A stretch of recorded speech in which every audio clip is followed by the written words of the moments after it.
Record's been hit, and now I'll begin the slideshow. So today it's Bhagavad Gītā, week number 4, and we're covering the foundations. Overview of this lecture number 4. There was a brief overview of the dhyana shlokas. We have a review page for that. There's a prompt there to remind me. The primary commentary on the Bhagavad Gītā for an Advaitin is Adi Shankaracharya's. That's the primary commentary for our school. And like I said, that will begin in chapter 2, verse 11. That's where the actual teachings of reality will commence. Until then, it's unfolding the problem of samsara for us and depicting the shape of suffering. So by the time we get here, by God's grace, we will understand the problem very clearly.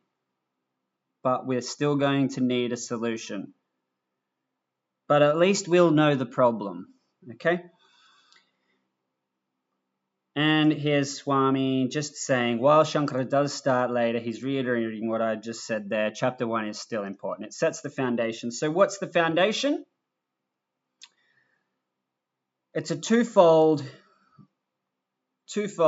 foundation that we're going to get into. But first, I'll go to the dhyana shlokas and we'll quickly review those. So it's the 4 pillars of worship. So we're in the dhyana shlokas, we worship Mahabharatam, the Bhagavad Gītā, which is part of the Mahabharatam. And we worship the Gītā as the mother, and it's an embodiment of Saraswati, or the goddess of wisdom. Okay, we respect Vyasa Acharya, who is the author and the incarnation of Vishnu, who has blessed us with this text. And there is 5 shlokas to Lord Krishna himself, the Jagat Guru, who has provided the teachings. Okay, so in verse 3, Parijata is a tree, and that tree is a tree that's capable of granting any human goals. So the human goals were dharma, artha, kama, and moksha. That's upholding balance, security, things like where we're going to sleep, stay dry, food, shelter, the basics. Kama is once we have artha, we begin to seek comfort and experiences. So that's where we start to go on holidays and we start to plan not just for a bed, but for a bed with a comfy mattress, and we no longer want water, we would like hot water. This is karma. And the highest of them all is to seek moksha. Okay?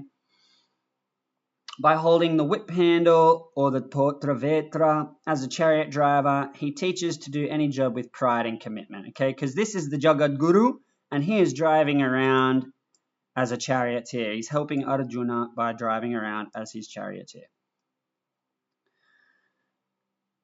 And he's doing in his other hand the jnana mudra, the chin mudra. Okay, so the index finger or the pointing finger is the jivatma. Okay, so that's us here in this state. Okay, and it's a limited entity. On its side is the 3 gunas, stula, sukshma, and karana. Okay, so we have raja, sattva, and tamas alternatively. That's the 3 fingers, and the thumb represents Paramatma. The index finger and the thumb come together to form a circle, which signalizes or symbolizes aikyam. Okay, so Jivatma and Paramatma come together to form a circle. And what happens with the circle? There is no beginning. There is no separation. It's a oneness. It's a beginning, an endless Purnam. Okay, so this is a way to hold our mind in place for meditation and for other things. Verse 5, son of Vasudeva and the joy of Devaki. Okay, so this is talking about Krishna. The duties begin at home. in society. He is the destroyer of adharmic forces, Kamsa and Chanura. And he's the Jagat Guru who gave the Gītā to all the future generations, not just Arjuna. Okay? The river, the Rananadi. Okay, so the war is a treacherous river, Rananadi. It's filled with dangers like Bhishma and Drona. They represent the banks because they help to direct the current. Shakuni, the blue lily, and Duryodhana, the whirlpool. Okay, so this is the perilous river. And the Pandavas were arthas. They were helpless. And they crossed only because of Krishna, the Kaivartakaha, skillful boatman. Okay, so he's called the Kaivartakaha, which means the skillful boatman. So he has the skill to navigate all of these things. Okay.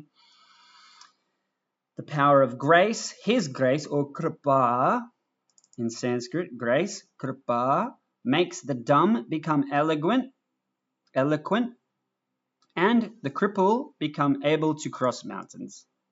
That's through Bhagavan's kripa.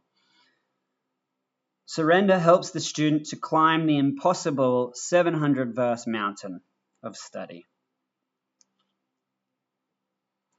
Verse number 9 was the all-pervading reality. So he takes a human form for us. The real God is limitless.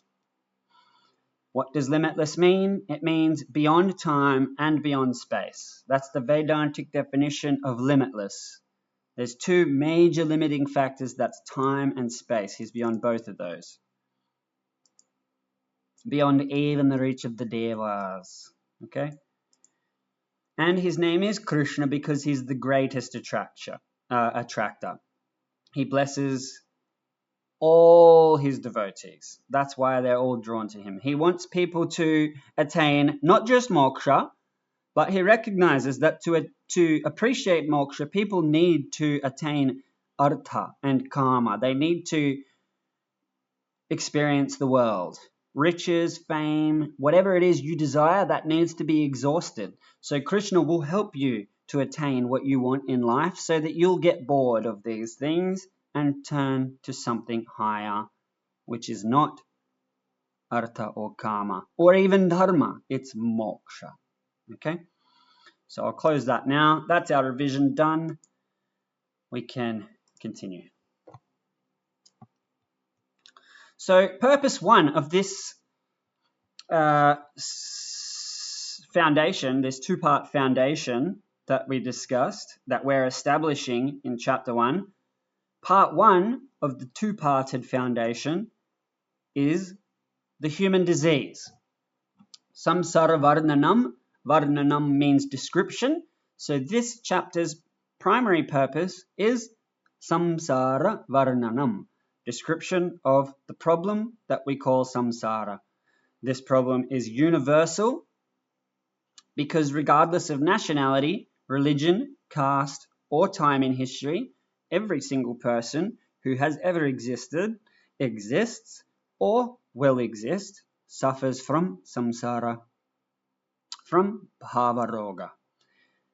It is the fundamental issue or conditioning of beings that have been incarnated.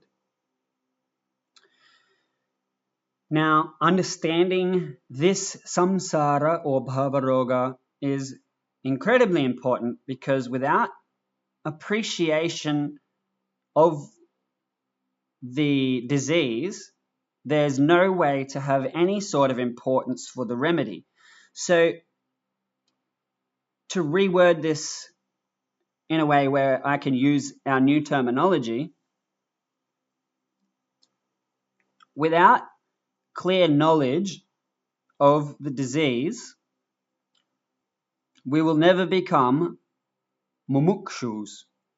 Because if we don't appreciate the problem, then why would we ever want freedom? Because we don't recognize the problem to begin with.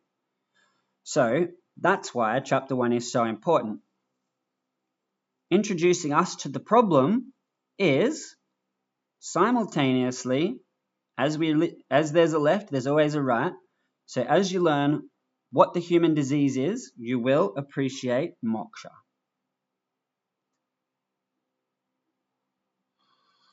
The title of chapter 1 itself is called Arjuna Vishada Yogaha. Okay, it's Arjuna's despondency. He doesn't know what to do. He's split. And the purpose too is to establish the teacher and the student. Okay, so purpose number 1, to introduce samsara. Why? So that we can appreciate moksha. Purpose number 2 introduces the teacher and the student. Why? Because spiritual knowledge must be gained with a guide. Self-medication or individual effort without a teacher can be very dangerous and can be very counterproductive. I'm being very generous with the word can. It most of the time is dangerous and counterproductive. The dialogue here shows us the qualifications of the perfect guru. So we'll see why Krishna is called Jagat Guru, what qualifies him. So for Krishna to turn around and say to you, hey, you need sadhana chatushtayam for me to teach you Vedanta. Well, how do we know that he has the qualifications to teach me Vedanta? Maybe I am a sadhana chatushtaya sampannaha, but how do I know I'm looking at a guru? So we'll learn why Krishna is the perfect guru. We'll learn why he's free from the disease, and we'll learn who the perfect shishya is. Okay, so we're going to see the qualifications of the guru, see the qualifications of the student, and what causes an interaction between the two qualified people. What initiates it? Okay, so samsara as a disease. Okay, so I liked this one from the lecture. So Swami was explaining that we can explain diseases from different angles, and he went straight to Western medicine versus Ayurveda. So a doctor will call it a headache, and he'll frame it around a neurochemical model, and he'll say you're dehydrated, and so this chemical is doing this, and the pain signals do this, and this, and this. Okay, and they've got their framework, and their framework is describing a headache.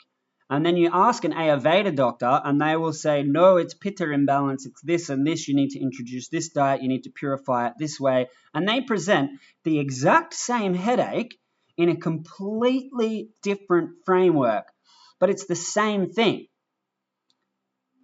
Now, the reason this is important is because samsara is not always described as the threefold way that we're learning here, raga, shoka, and moha. It gets presented in different ways, in different texts, even in different ways throughout the Gītā.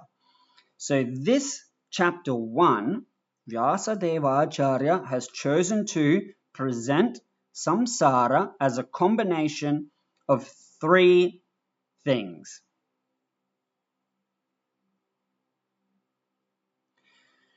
Samsara could be presented in any number of frameworks.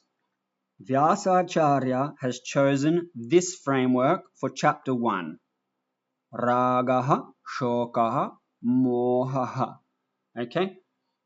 You'll hear other technical and other different ways to describe samsara, but for now, this one's good. This is good. This is a legitimate explanation, and we should memorize it. Now, what is ragaha? Ragaha means emotional dependence. It means a psychological addiction, and it's a selfish leaning. It's based on what I get out of a relationship, and love is based on giving. Actually, I just remembered I have a story here. Sorry, I'm going to backtrack. I should have got this in one go, but this is just a story that I prepared, so I should use it. Otherwise, not being efficient with my time. So imagine a person is suffering from a persistent and a throbbing headache. Instead of seeking professional help, they decide to self-medicate. Okay, so this person starts grabbing random pills from a cabinet, and they're trying every do-it-yourself remedy that they can find online, and they assume that a headache is just a headache. However, a skilled physician steps in and points out that a headache is rarely simple. The doctor explains that a headache can be caused by over 2,500 different factors. It can be from an infection in the tooth or an ear infection. Eye strain can cause it, stomach issues, even stressful relationships with a neighbor or a family member. If you take a pill for a stomach ache when the problem is actually your eyesight, you're not solving the issue. You're masking it and making it worse. So this is why the Gītā is presented as a dialogue. Okay? So this is why we have Guru and Shishya. Okay? Because the Guru is qualified to give the Shishya a diagnosis. They diagnose where the Shishya is on the path, and then they prescribe medication. They prescribe sadhanas and probably some texts to study and things like that. Okay, so just a little story there to elaborate on why Guru Shishya is important. We could pick the book up, we could read it ourselves, but the thing is we don't know where we are on the spiritual path. We don't even know what the whole spiritual path looks like. We wouldn't even know where to go.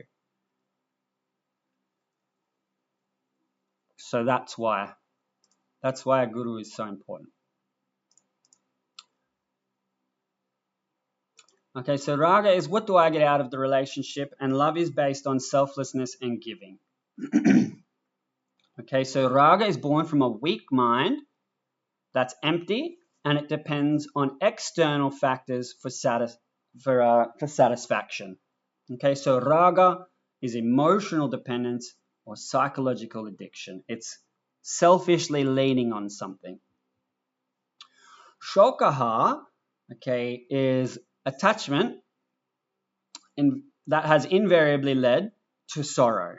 Okay, so we had the ragaha, and we were attached to something, or we had some expectation. We were doing some duty, and we expected some result, and it didn't go the way that we expected it to. And so the crutch that we were leaning on, without realizing, by having that ragaha, we were leaning on something and depending on that to go right for our happiness, and it didn't. And so we fell over. And that's called shokaha. We had expectations, we had ragaha, things didn't go our way, and now we're upset. Okay? So we didn't prepare well enough in advance. We didn't have enough foresight, and even if we can have infinite foresight, we still don't have Bhagavan's mind. We can't know every single thing that's going to happen. So it's important that we don't have that dependency on external things, because the crutch breaking isn't a possibility, it's an inevitability. It will happen. So we need to learn to not lean. We prepare for old age financially, but we fail to make psychological insurance for the future loss while things are still comfortable. So that's Swami reiterating again that we don't plan ahead enough. We don't have it. We're always looking for this psychological insurance, okay? And we had the expectation wasn't met, and we got sad or upset. We went through sorrow, and now that sorrow has had an effect on our mind, and we are deluded.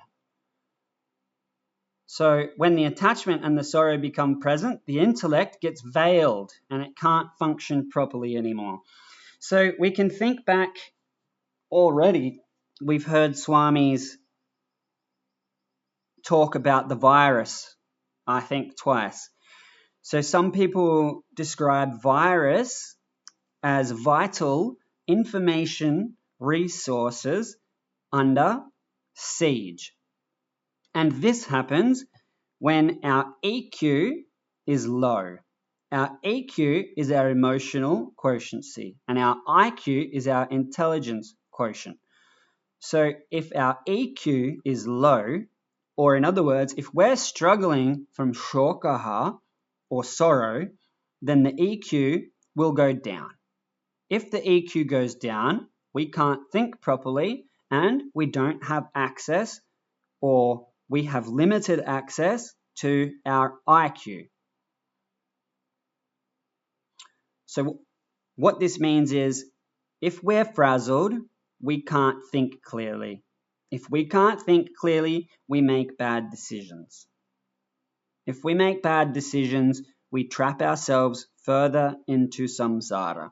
So that's why I have a picture at the bottom of a circle. That's the samsara chakra.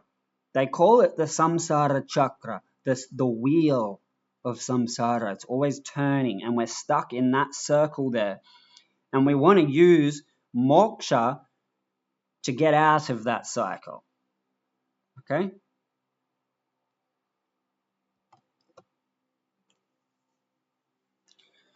Now, moksha, getting out of that cycle,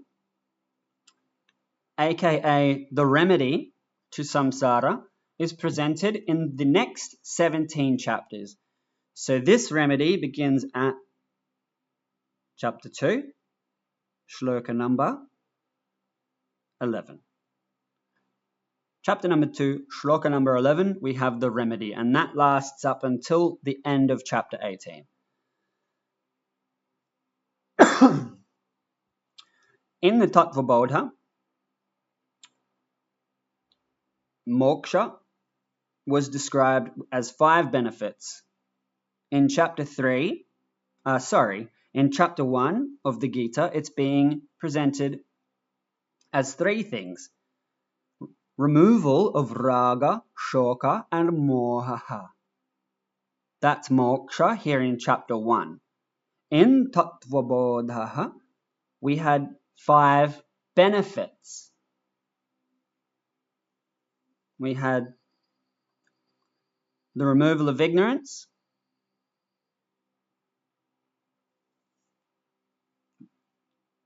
we had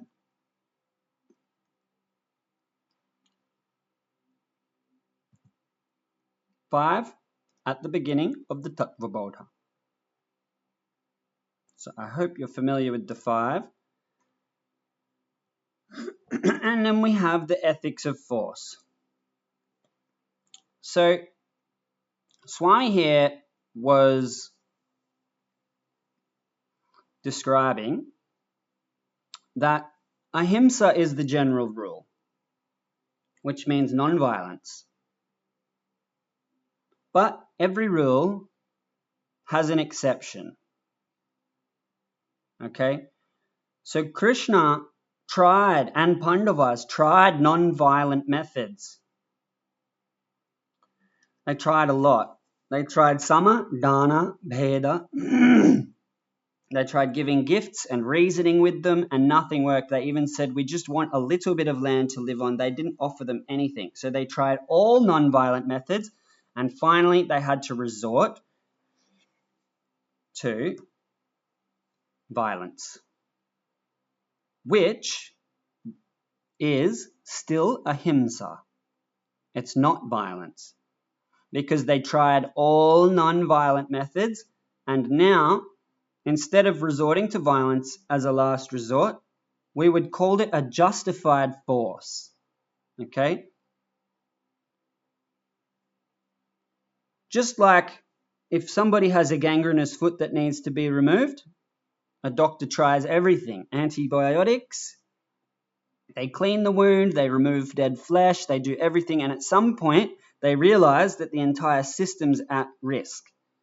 And the doctor, in a completely non-violent way, removes the foot. It's out of compassion for the person or for the system as a whole that the foot must be removed. And for the system as a whole, aka the Jagat, or if you just want to look at Earth, or even Bharata itself, This system is at risk and needs a Duryodhanaectomy, as Swami called it.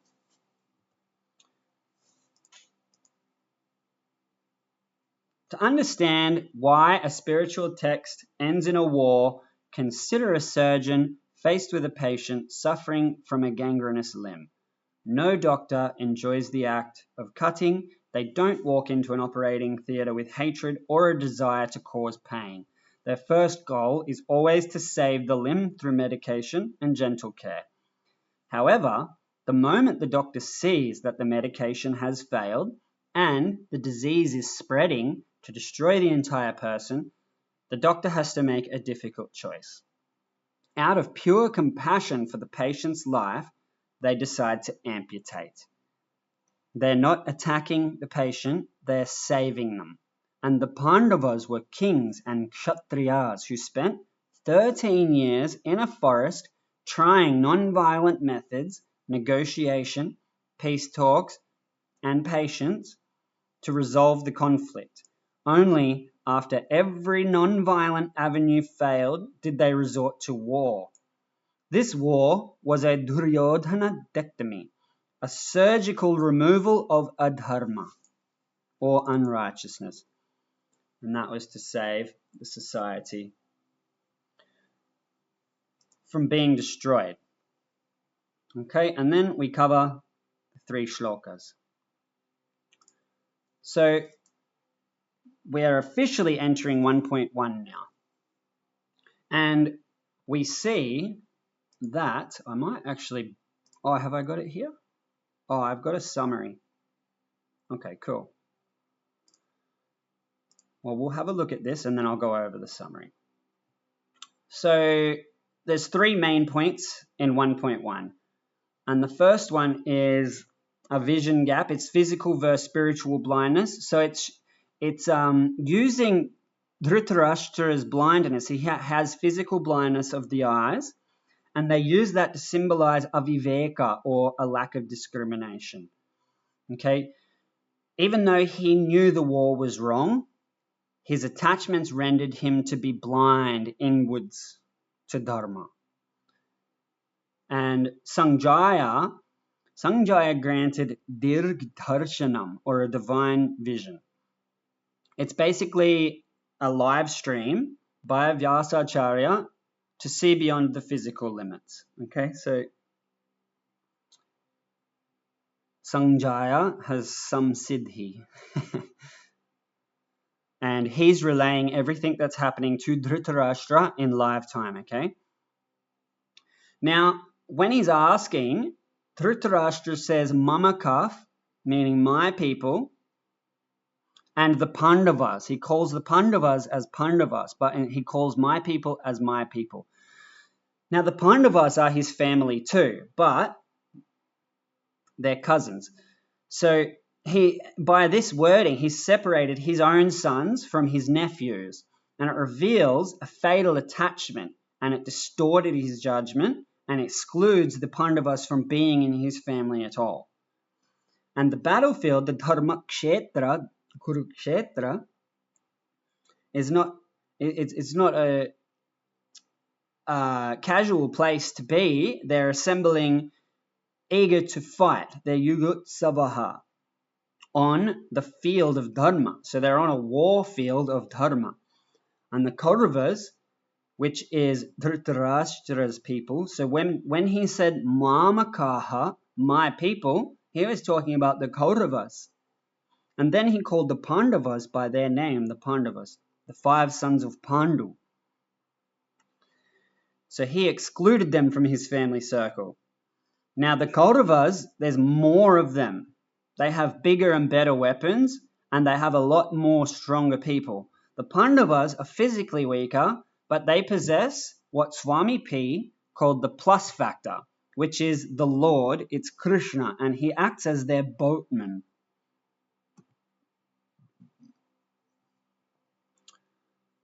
So, in 1.2, Duryodhana saw the arrayed forces. So they were put in war formations called vyuhas.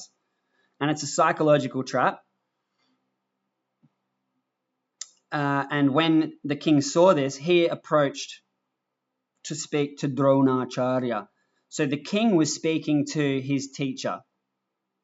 And the way that they had set up was a pressure move. Okay, so the king approaching Dronacharya isn't a casual talk. It's a move that shows that he's intimidated. Duryodhana commands the largest and most powerful army, but quantity versus quality, despite his status, the king is shaken and forced to seek out the teacher's strength.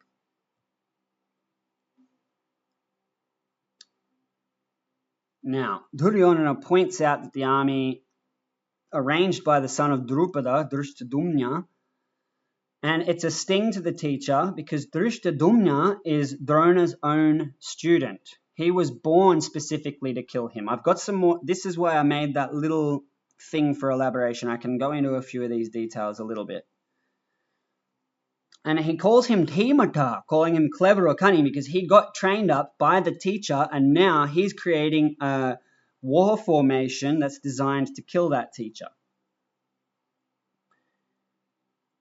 So Drona taught his enemy because he was a qualified student. So Drona, as a qualified acharya, saw a qualified student, and due to the presence of a qualified teacher and the presence of a qualified student, Drona taught him how to fight. Okay, so Drona stuck to his duties even though he knew that this was the person that would kill him one day. He stuck to his duties, he did his dharma. So I'll just read this. The commentary on verse 1 centers on King Dhritarashtra's internal anxiety and the spiritual significance of the battlefield. The text explains that the king was very doubtful about whether the war would even happen, fearing that the sacred influence of Dharma Kshetra, or the field of Dharma, might cause his sons to repent or the virtuous Pandavas to withdraw. His reference to my sons versus the sons of Pandu is a highlight as a psychological marker of his partiality and attachment.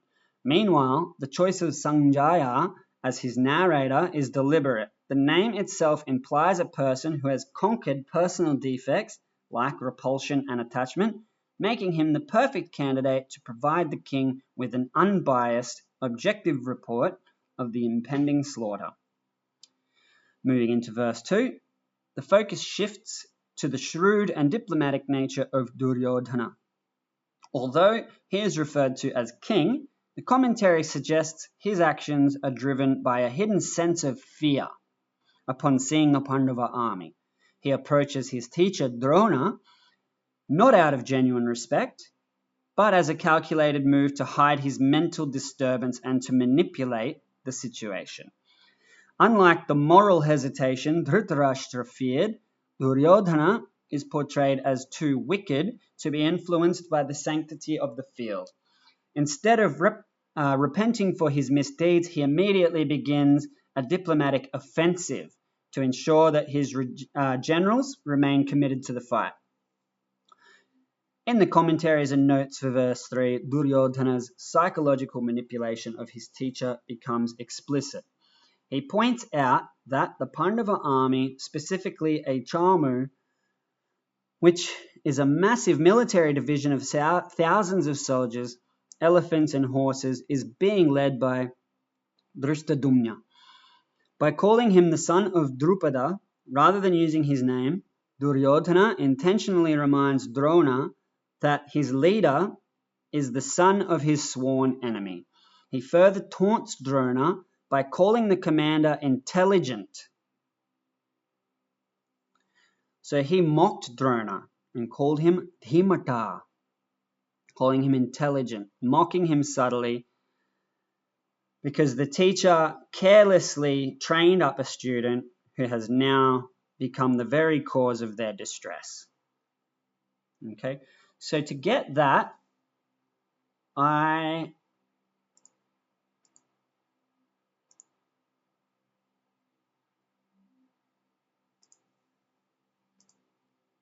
used this. So this is, I have a copy of Gambhirananda's Gītā study, but this has an English translation of not just the shlokas, but also Shankaracharya's commentaries. So I don't recommend trying to learn Vedanta from this, but as we cover sections of the Gītā, you can read these commentaries and you can read these shlokas and you can see that everything lines up and that you understand the text, which is a nice feeling. It's good to know that you can read the Gītā and know the full meaning of things without having to do a deep dive. So this is the deep dive that we're doing here. And from this point on, any shlokas that we study, we can read them and we can automatically recall all of this information, okay? Which is really good, especially for chapters like chapter 3, Karma Yoga. Once we study Karma Yoga thoroughly, anytime throughout our life when we're struggling, we can reread Karma Yoga and we can bring all of this back to us and remind ourselves. So it's very good.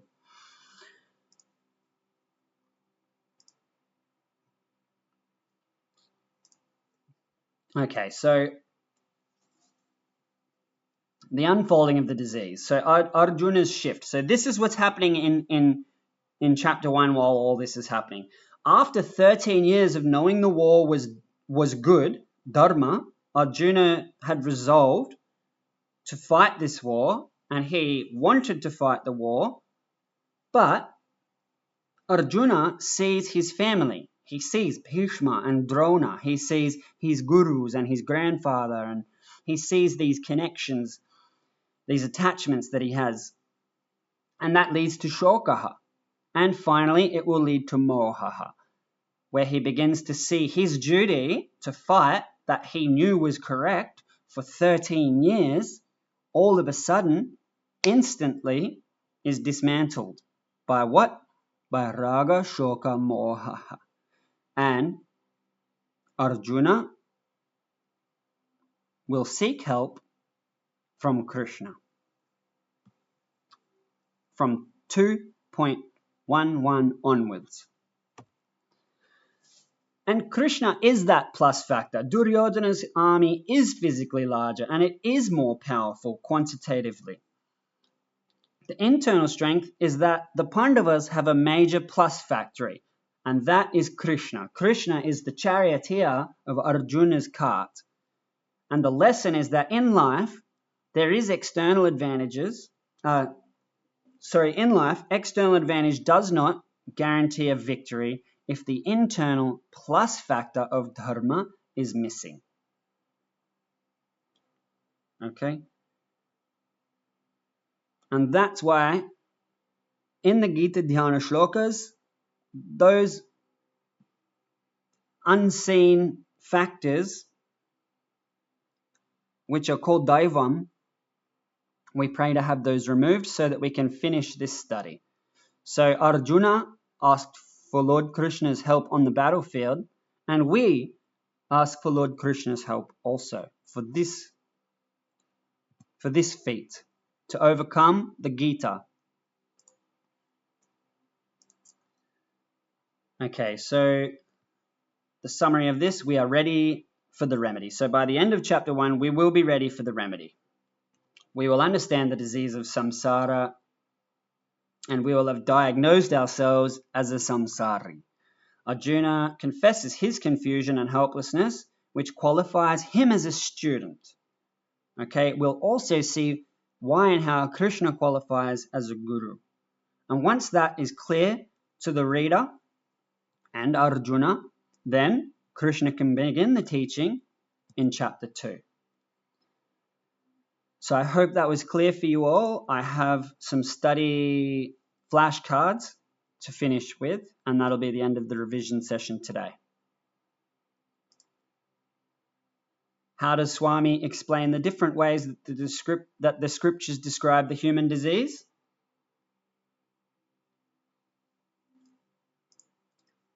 Just as allopathy might say cancer, or Western doctors, while Ayurveda says unbalanced pitta, Different scriptures describe the same human problem using different terminologies depending on the context.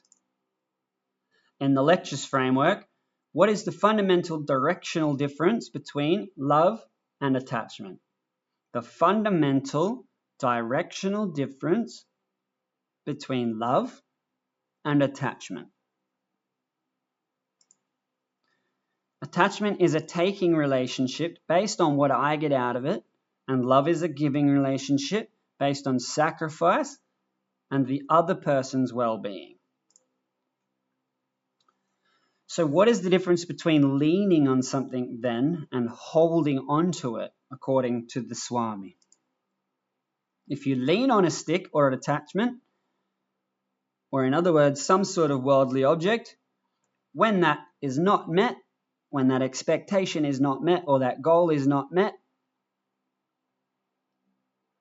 if you merely hold on to it for style, then you'll remain standing, even if it is not met, or even if something that you hold in your possession is lost. As long as you're not leaning on the stick to hold you up, then you won't fall. How does the lecture describe the conditional nature of attachment? We hold on only as long as we are comfortable. The moment the object stops to benefit us, we drop the relationship like a hot potato.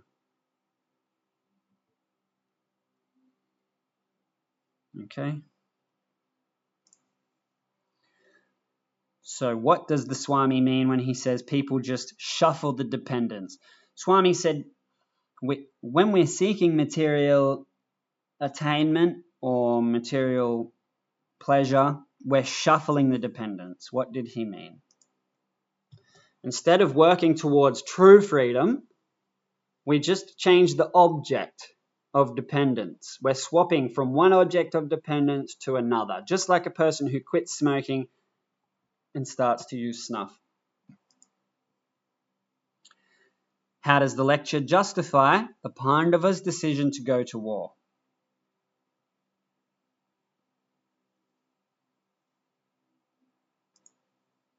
After all non-violent methods failed, the war was seen as a surgical strike or an amputation necessary to save the body of society from the cancer of adharma. Why does the Swami call Arjuna's desire to quit the battlefield escapist sannyasa? Okay? So in the lecture, Arjuna discussed quitting and leaving the battlefield, and Swami called it escapist sannyasa. Because it wasn't born from true spiritual growth. It was a muddled attempt to run away from a difficult duty when things got tough. So basically, he had raga, and then he realized he had to fight Bhishma and Drona, and he got raga, which gave birth to shokaha, and he was sad, and he was upset, and that made him deluded, and because he was deluded, he thought that he had to run away. So that is called an adharmic decision. Arjuna tried to be adharmic because he was deluded. When before the delusion set in, he knew very clearly for 13 full years living in the forest what he had to do, and instantly it was destroyed. So what example does Swami give to show how attachment clouds professional judgment? A boss may be perfectly dharmic about punishing a mistake until they find out that the offender is their brother-in-law. Then the axe to grind creates a dilemma. Okay? So punishing people is all very easy to do it in an objective manner until it's someone close to you. Just like a surgeon. The best surgeon in the world can remove the most difficult tumors, but when the person that he's operating is his daughter, he shakes and he's nervous. That's because he's not operating as a doctor anymore. He's operating as a father. Why shouldn't a person attempt to gain spiritual knowledge entirely on their own? Like medical self-medication, individual effort without a guide can be dangerous or counterproductive. It leads to confused and misunderstood ideas. Okay? So confused and misunderstood ideas are no more helpful than our current ideas. Confused and misunderstood ideas are still ideas that don't lead to moksha. What is the irony of Drishtadyumna's birth and education? Drupada performed a ritual, which is a tamasa puja, because the ritual was to destroy somebody else. But Drupada performed that ritual specifically so that there would be a son given to kill Drona. And that son went to Drona himself to learn the very skills that he needed to do it. Which is why he was being